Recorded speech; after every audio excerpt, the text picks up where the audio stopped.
right, welcome back to the Homesteads and Homeschools podcast. Today is episode number 28, which of course means you can find the show notes at homesteadsandhomeschools.com/028. So back in episode number 20, I had the opportunity to sit down with Kayla Fox and talk to her about making the transition from her homeschool program to college and furthering her higher education with some PhD work. And we talked about that transition and what that was like for her. You know, I was thinking about it and scrolling around on the Instagram, and I saw some sort of memes, I guess, some, I don't know, little quotes on Instagram coming from from Homeschool To College Coach. And I'll just read you a couple of them. The more selective the college, the more homeschooled students are expected to maximize the rigor of their transcript. You know, what does that mean? You know, homeschooled college applicants need to be proactive early on to find out what colleges expect from them. And it kind of got me thinking a little bit, you know, for me as a homeschool parent, you know, my oldest one is in fourth grade, if you will. And that's kind of far off. College is far off. But at the same time, if you think back to maybe when you went to college, it's a lengthy process. It can be a lengthy process. And so what does that mean for a homeschool student? You know, we don't have some of the resources that public school students do. You know, we don't have books of colleges and guidance counselors prodding and telling you what to do and keeping track of all your records for you. I know that's something that can go to the wayside for some homeschool families. You know, you just kind of, you get it, you know it, and that's all you really need.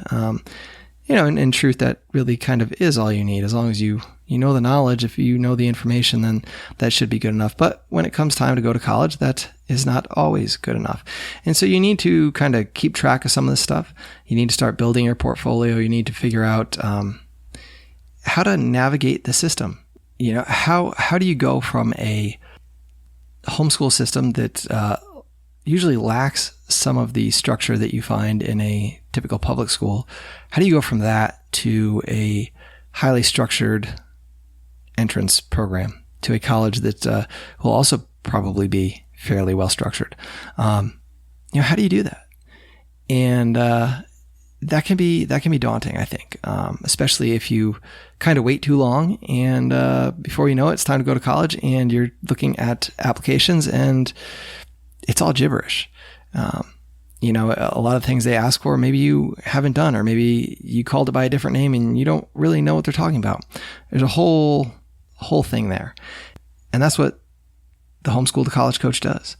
You know, her name is Miss Lisa Marie, and she's my guest today. So I will let her do the talking and tell her story and get into more of what it is she does and what kind of services she offers homeschool families that have made the decision to continue the education process beyond a high school level. So let's go plant those Liberty seeds with Miss Lisa Marie.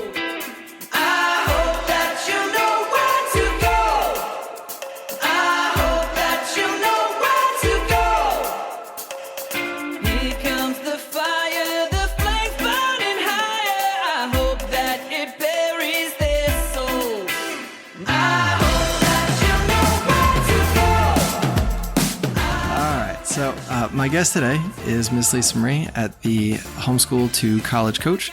She has a wonderful website over there with lots of information, lots of content, and has a pretty good service to offer the homeschool crowd here.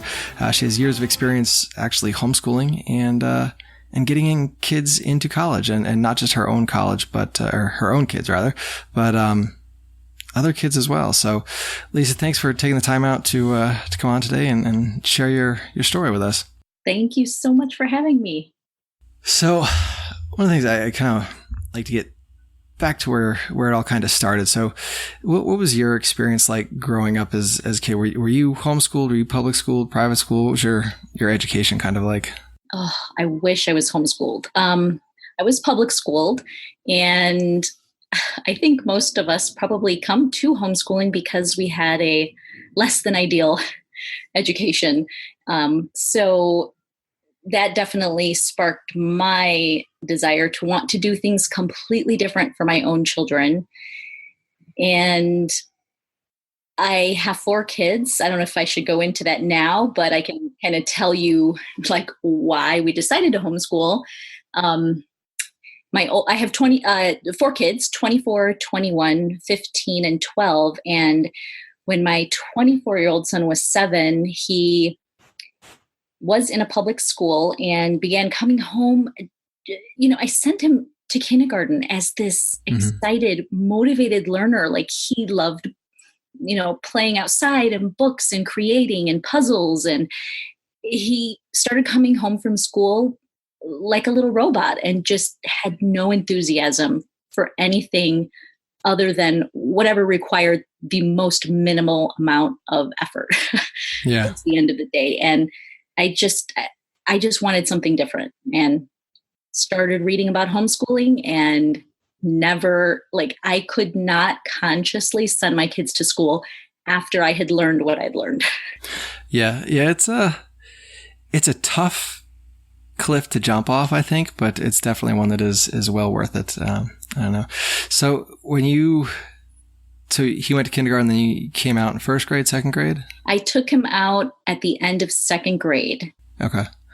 What kind of district were you guys in? Is it like a big district or city district? Or? Yeah, I'm in Chicago, so hundreds of schools. And, it's unfortunate. I know teachers go into it wanting to make a difference for kids, but our experience was just a lot of burned out teachers and, curriculum that really doesn't ask you to think for yourself. Yeah. It's a tricky thing, because, I was talking to somebody the other day about it. I don't think teachers go into the education field, they go into it because they want to help kids, I taught for a couple of years, and that's why I went into it. You want to help kids, but then once you get there, you realize that, your hands are pretty much tied. You can do some things, but it's really easy just to do what you're told and teach the test and follow curriculum that's all already been laid out. And it's tough, how do you teach a classroom of 30 different little kids, little kindergartners? They all have different interests, and some of it gets stifled and some of it thrives, and who knows, but, Absolutely. So when your oldest son was in second grade, when you pulled him out, then your younger one, the next one, had not quite started school yet, or were they in kindergarten? Right. So my youngest would have been about 4.5, and just, we kind of skipped the whole idea of school for her. And then the first year of being home, I got pregnant with my third child. And so literally, I think I found out I was pregnant the day after I pulled my son out of school. So that whole first year was my oldest son and daughter digging holes in the backyard. Like they just wanted to play all day while I was sick on the couch. So it worked. That's one of the things I have elementary school is so tough because I think at that age, they're learning how to socialize, they're learning how to play, and they're learning how to interact with their world. And we expect them, at 4 years old now to sit down for 6 hours a day and learn something. It's just, I don't know. I don't think kids are built to do that just yet. But yeah, absolutely not built for that. And sad. Yeah. It is. It's a, our son went to kindergarten for his first year, and, it wasn't an awful experience, but it was definitely left some things to be desired. And, we made that decision. But so when you, so it sounds like your first year, then it was kind of almost like a little bit of unschooling type setup. Total detox. Yeah. Is that something you guys stuck with, or is that something that you kind of... I've read them all. I've read John Holt. I've read Oliver DeMille, Susan Weisbauer, Julie Bogart, Charlotte Mason, Rudolf Steiner, Maria Montessori. It goes on and on. Like, we've combined it all in a way that worked for us. And I always want my children to learn what they love. So I was lucky enough to, right before I started homeschooling, I went to a talk given by David Albert, who is a homeschooling dad and author of a couple quite unschooling-ish books. And, he said that the most beautiful violin music is played when the bow is lightly held. And he used that to talk about, homeschooling our kids. And that just really stuck with me. And so I always wanted it to feel good and not, kind of death grip the whole thing and control everything. So there were definitely, I'd say, ebbs and flows of complete unschooling and times where they wanted more structure from me, or times where, it just became a beautiful mesh and meld of what we love and what works best for us. And it's different for every one of my kids. My oldest son, he was so very good at doing exactly what he was told that I wanted him to completely follow what felt wonderful to him. And then my oldest daughter, she'd wake up in the morning and say, I'm doing this and this and this, and you can study what you want to study, but I'm not doing that. And so for her, I wanted her to have kind of bits of pieces where she learned how to do things that maybe she didn't want to do, and kind of learn to overcome that, obstacle of resistance. And so it's different for each of my kids and seasons of life. It's pretty crazy, when you think about it from that side of things and how different each one of your kids can be. The fact that homeschooling allows you to cater to that, that like you can help them either way. You can push them in one direction if they need help there or help over here, and you can do all that. It's a beautiful thing. I really like that analogy too. That violin, thing, because that's, I always think about the unschooling thing. And it's tough. It's tough. I can't quite let go, but, I like that violin. It's hard, especially when you're just beginning and if you've been schooled yourself, you can't imagine anything else. It's hard to imagine anything else. Although with you being homesteaders, which I just love that idea. Oh my gosh, as a city girl, I'm just like, that has got to be the coolest thing. It can be just this beautiful thing. Like you're working outside and then you're coming in to study. And it kind of reminds me of, I don't know if you've read the book Homeschooling for Excellence or Homeschooling with Excellence. It's by the Colfaxes. They were a family with 4 adopted boys. I believe they were all adopted, and, they just lived off the land and they worked hard during the days. And then they came in and they studied. And of course they didn't have, iPhones and sports to contend with. So the kids were very happy reading and creating all afternoon after working all morning. And I read that book early on and thought, gosh, I would just love to live like that. It's tough. It's I don't know, the two they go hand in hand, I think. And that's, part of the reason for doing this is that they can go hand in hand. There's so much to learn just from the world around you. So much you can pull from, and I don't know.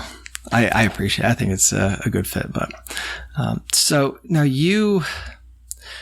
so I guess you have 2 out of the house now. Is that right? Two graduated? Yeah. Well, so my oldest son graduated from Georgetown in 2017, and my oldest daughter is a junior. Okay. Oh my gosh, she's a rising senior. I should really be calling her. She's already done with her junior year. Oh my gosh, it goes by really quickly. So I know. Yeah. It's tough, especially with homeschooling, because people ask you like, oh, what grade is your kid in? I don't know. And then when you actually figure it out, I figured out the other day, my kid's in like 4th grade. I'm like, when did that happen? You were in like 1st grade the other day, and now we're 4th grade already. Oh. So now, what is it that you do for work? You worked in the college admissions. Is that so? What exactly that is? I finished a graduate certificate in college admissions counseling, and I can work with all teens, but my heart is definitely with homeschoolers. And when I work one-to-one, we do, the whole comprehensive process of planning, and I really try to throw in a lot of life skills and things such as productivity and time management and goal setting and mindset and habits of well-being. But then we get into, finding colleges that you can afford, scholarships if wanted, and going through identifying schools that fit fabulously, and the essays and completing applications, and the tough part where parents have to create the homeschool guidance counselor materials. So we're responsible for the transcript and the course descriptions and the school profile and the guidance counselor letter. And those pieces, they're a little bit overwhelming. So I help with all of that. All right. When did you start, or I guess when did you get your certificate, or when did you start kind of getting interested in that part of things? Yeah, after I had the many dark nights of the soul going through the process with my oldest son, and just, really weeks upon weeks of trying to figure out how to do everything I needed to do, how to showcase to colleges my son's unique education. Yeah. And there really wasn't a lot of a lot of information online. And I had a few good, women before me to learn from. But after that, I just, even though it was like horribly torturous while we were going through the application season, after that, I just thought, gosh, it's something I really enjoy helping people with. I started having moms email me, asking me questions, and how did you do everything that you did? How did you document it? And after helping them, I just thought I want to do this more. I enjoy serving teens and families. And so that kind of led me to taking the graduate program and now doing this professionally. So nice. Good deal. So how does that work then? Is it like getting a kid's package together? Does it differ by state, or is there some sort of, I don't know, one state that's more stringent than the rest? So if you follow the guidelines in that state to say that you're a high school graduate or whatever it is that you need to be, that their packet or their, I don't know, whatever is better. Well, I don't know if that makes sense. It would be so lovely if there were just one uniform way that we all, the homeschool state laws were all the same, but it's not the case. And so we do have to look to see what our laws are, but then also it gets tricky if your student is going to college in another state. And when you talk about like stringent states, one state that pops into my mind is New York. I just recall them asking for documents that, here in Illinois, we didn't have to produce. And it's pretty lenient here. And you do the best you can. You inform yourself. You need to know the laws. When you're creating a school profile, you can say, this is the state laws that we abide by. And you can always call the admissions office, start talking with them. And that helps, and it clarifies. A lot of colleges have pages now on their website for homeschooled applicants, but a lot still don't. So calling is always the best option. And yeah, I feel like homeschooling is becoming, I graduated high school in like 2001, and I don't know, right around then, I feel like things started to kind of pick up with the internet a little bit, and I feel like there's probably more kids today, homeschool kids, going into college. So I would think that they're a little more aware of us coming in. I don't know. Is that something you've seen or know anything about? Or I'd agree. Yeah, I find homeschoolers everywhere now. When we first started, it still it was picking up, but it still kind of felt like there were like 3 of us in the whole city. So now, yeah, we're found everywhere, and colleges are getting used to the homeschooler. But the thing is, each education is so unique, and you need, like you said, to package it in a way. And the way is the best you can that also speaks the language that the colleges understand. Mm-hmm. So unfortunately, yeah, that's the tricky part sometimes. Yep. And I think that was, one of my biggest fears, one of my wife included, when it comes to college, what do you do? Is it just you apply and say, hey, I'm homeschooled and, that's good enough? Or do you have to, do you go through something like a Becca that's accredited, some sort of homeschool program that has accreditation somewhere, and so you can get a degree or whatever. So it's always one of those things. It's scary, because that is such a big step in life. Going from college or going from high school to college. I've always felt like I just didn't want to close any doors for my teens. Mm-hmm. And one really important thing is for homeschooling families to become informed and start preparing and planning early. I have so many families come to me senior year, and they've never kept track or documented any learning. They've never checked out any homeschooled requirements on a college website. And it's hard to connect dots backward, and it's hard to play catch up. So the earlier you can be informed, the better. And that's something I think about. I mean, we're only in fourth grade, but, knowing what to keep record of, or knowing what records to keep, what is important, what's not important. It's a lot of information to handle.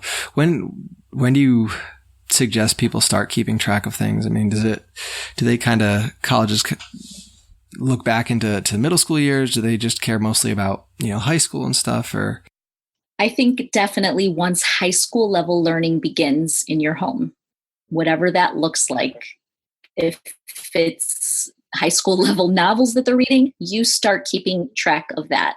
If they're taking more formal online classes that are high school level, you'll obviously keep track of that. Middle school is more up to you and your state laws. Like I said, in Illinois, we have really zero oversight. So we don't have to document in middle school necessarily. I think it helps a family or a parent feel comfortable when you have documented and you look back and you say, wow, we've done all that. That's amazing. So I think that's good to do early on, but definitely by the time high school level learning is taking place. And it can be just as simple as, having an Evernote filing system or just taking notes, jotting things down. And you don't necessarily need to start the transcript, but just that you have a place to compile the learning so that you aren't trying to remember what your team did freshman year, when it's senior year.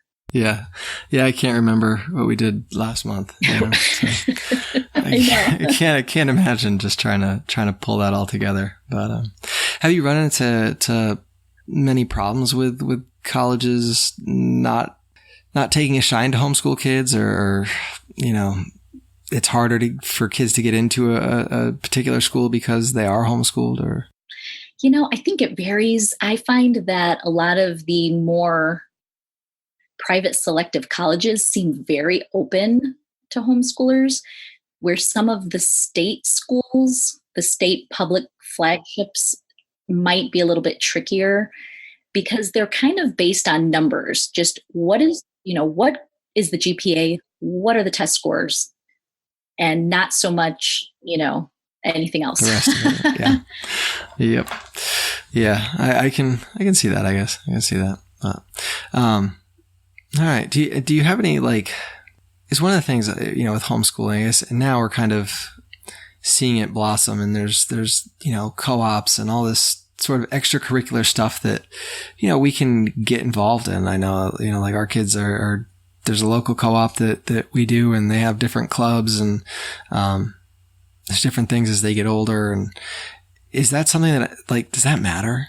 Does that matter in the end that you have extracurriculars? I know when I was going into college, it was, all this what kind of fluff can you add? What did you do? I mean, even if it was something stupid like, raking your neighbor's lawn or something, just meaningless things that were filler. Is that still kind of important out there, or is that? I think that kind of stuff is important. Like, I like the raking the lawn thing. No, how many kids do that these days? It's funny you say that, because actually my oldest son did put on his application that he was in charge of taking care of our lawn. He didn't necessarily rake it. He did have a giant lawn. Right. But, family responsibilities, wonderful to put down for sure. I think an important thing that I want to say here is that colleges do want to see that students can succeed in a variety of learning situations. So it's one thing to, just kill it at your homeschool kitchen table. Right. It's another thing, do you get out in the community and serve? Can you work in a classroom situation, whether it's online or in a co-op? Right. I think that is important. And of course, having your child follow what they love, that is always valued. Colleges don't want, every kid to be the same in what they love. They're trying to build a class of kids who have varied learning, talents and passions. So let your kid find what they love and just take it to the nth degree, whatever it is. Yeah, I can imagine that would be useful to have a deep knowledge base on something, to be able to demonstrate a passion that, is beyond just what I know here in school or just what I learned in school. It goes beyond that. But do you have many kids? Do you see many homeschool kids taking like college classes while they're still in high school?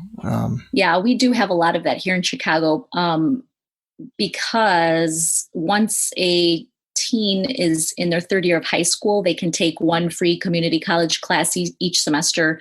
And, it's nice to kind of have that on the transcript again, showing that your teen can succeed in a variety of learning situations. And, for other families that may be difficult, but we have, community colleges right here. And because some of the classes are free, that makes it easy. Not every kid I know uses that credit to transfer to a four-year school. Instead, they use the credit as high school level equivalencies. So they just use it as high school credit. But it can be done the other way as well. That's interesting. I hadn't thought of it from that side of things. Use it as a high school equivalency type thing. Is that particular to Illinois? Do you know, or is that like kind of generally speaking? That's a good question. Because I know down here in Georgia, I think like once you get to your third year, you can dual enroll and take classes at your community college or whatever. I know some kids that are they're going to be graduating high school and they're going to have their associates in cosmetology at the same time.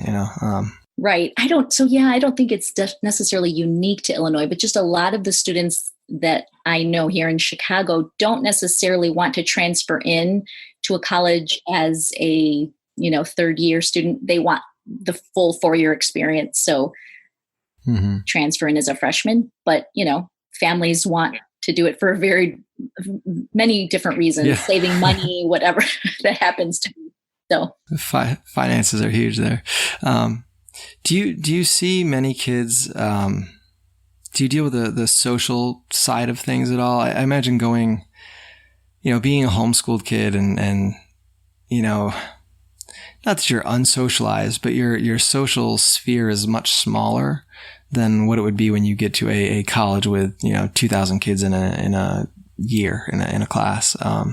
Do you deal with that side of things at all? Kind of preparing kids or give them an idea of what to expect? Or well, again, my recommendation would be try out the community college classes. Take some co-op classes. Teens really need to get out into the world anyway. Like by the time you're in high school, I don't know if your kids will do this, but my kids were kind of done with me. I mean, I really became, a guidance counselor. Like, how can I help you reach your goals? what's the best path, offering my own insight, signing checks like that. That was what my job was. And as I had teens. So by the time my teens and many other teens do go to college, they find themselves pretty darn prepared. I know my son, he couldn't believe how so many kids couldn't manage their time. He had been managing his time like a college student the entire high school experience at home. I had 3 other kids. He had to. He had to. He had to step up. So, we'd meet on a Sunday night and I'd say, what's your plan for the week? How can I help you? Where do you need to go? Do you need any resources? Where are you coming along on your goals? And just, if he's stuck, I'm there to say, you can do this. It feels uncomfortable, but, this is the goal you chose. And that's kind of, just a different role than when they're little kids and you are the all-knowing parent. Yeah, I know. We're already getting questioned about what we know, I love 9 it. years old. I just love teens because, they just call you out on your bullshit. And I love that. I'm sorry if this is a family recording, but that's fine. It's like they just tell you when you're speaking garbage. They just know it.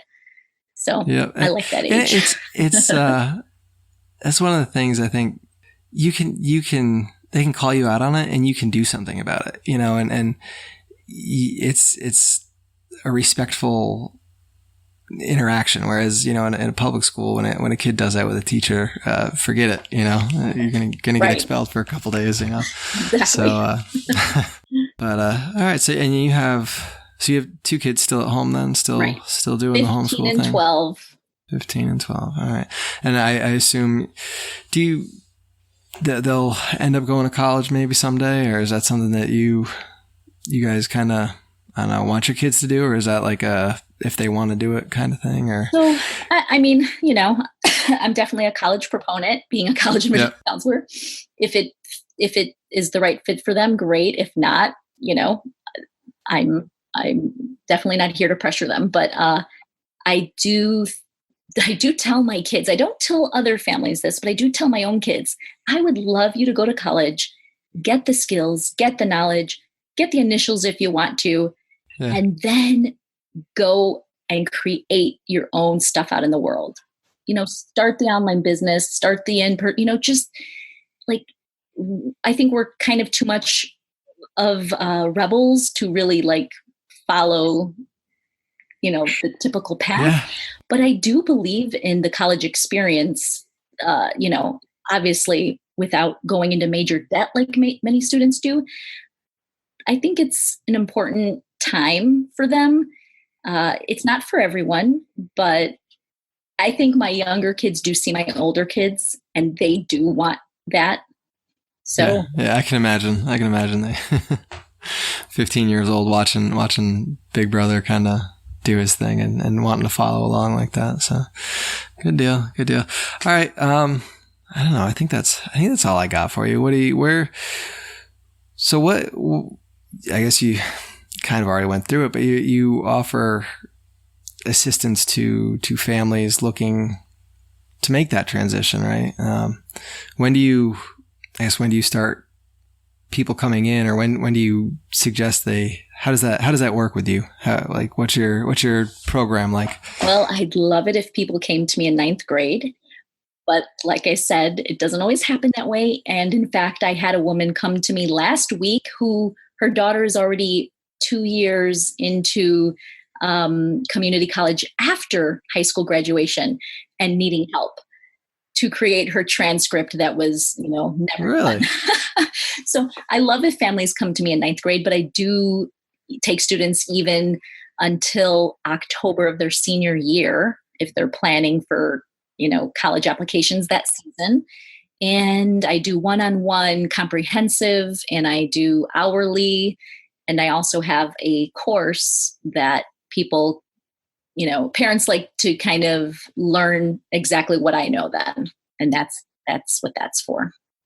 So is that like like that's just sort of like an online thing you can take at your leisure, sort of Right. get, do one today and something tomorrow. And right. Exactly. Okay. All right. Yeah. It sounds very useful. I can imagine it would be a big help to people trying to make that transition. Still got a few years ourselves, but yes, you do. Enjoy it so much. I know it's hard with 4 kids at home, little ones, but oh my gosh, those were some of my best memories when all 4 of my kids were home. Yeah, it's something. It's really, it goes by so fast and they get big so fast. And where did it go? Yep. How did I get this old? But I know. So if people wanna check out your courses, or I know you have a free guide to. Yeah, I don't love the name because it's 8 homeschooling high school success secrets. I don't love it because it's hard to say, but also success is like, we define success differently, but that's what I have for free, the free guide. Looks pretty good. Success is, it is, I guess it depends on how you define it, but when you put it with homeschool and high school and you're talking about college, I think I think people know what you mean. So, yeah. But all right. So, and what's your website? homeschooltocollegecoach.com. Okay. And I will put that in the show notes. Are you on Twitter or Facebook or Instagram or anything like that, or? Instagram and Facebook. Instagram is Homeschool to College Coach, and Facebook, my Facebook business page, the Homeschool to College Coach. Okay, and I will throw all of those in the show notes as well. So if people want to reach out, they can find you there. So thanks again for coming on. I appreciate it. I hope the weather clears up. It's not too bad out there, but yes, it sounds like it's gone already.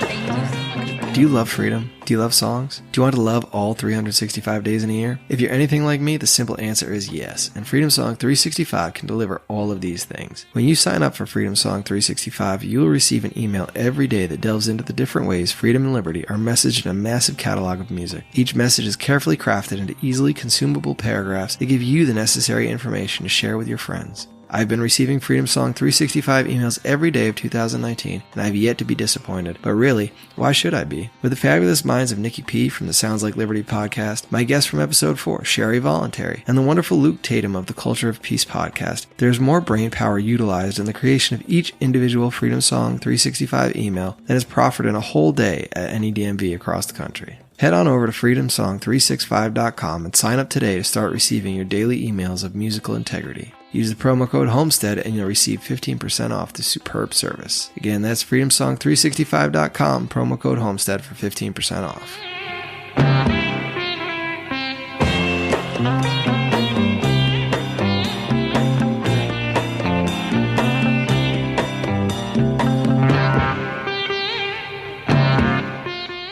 Yo boy, howdy, we're back. I'm back. I am back. I hope you guys enjoyed that. That was some good information. I think for me, I enjoyed talking to her, and I know she has so much more information to give. I did not want to try to pry it out of her. It is what she does for business. So take that for what it's worth. But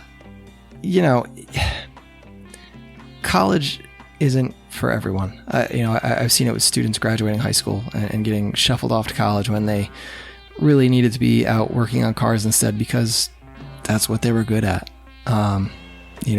That's where their knowledge base was, and that was what they were good at, and that was what they should have been doing. But they get pushed into college, and not all students are like that. Some students need to go to college. Some professions require that, and navigating that can be difficult. And I really can appreciate that there are people out there that are willing to help and to give you the time to navigate those waters. And I know, like I said, college isn't for everybody, but and it's not on the horizon for me anytime soon. So but all the same, it's there. If you enjoyed today's show, share it around if you know some homeschool groups that might be interested in someone like Miss Lisa Marie or a service she provides. Share this with them. Tell them about her. Tell them about the show, and get them over here. Get them hooked. And go leave a rating or review on iTunes. The Amazon link is there, homesteadsandhomeschools.com/Amazon. Thank you for using that. And if you want to support the show even more, you can go to patreon.com/the Liberty Hippie and support the show there. You got seeds, you got stickers, you got shirts, some bonus material, all sorts of good fun. And of course, you can go check out the Facebook group, the Homestead Homeschool Forum. It's kind of growing, it's coming along, all in good time, right? But need people in there to make it grow, and that means you. My best Uncle Sam impression. Come back next week when I will be talking about worms. Yes, worms, red wiggler worms, vermicomposting. Good fun, excellent fun. And come back and check it out. And that's all for now. Get out there, enjoy your day.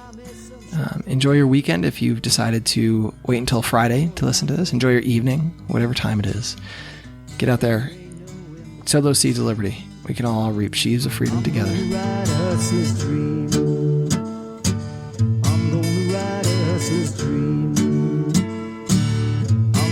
ride us this dream.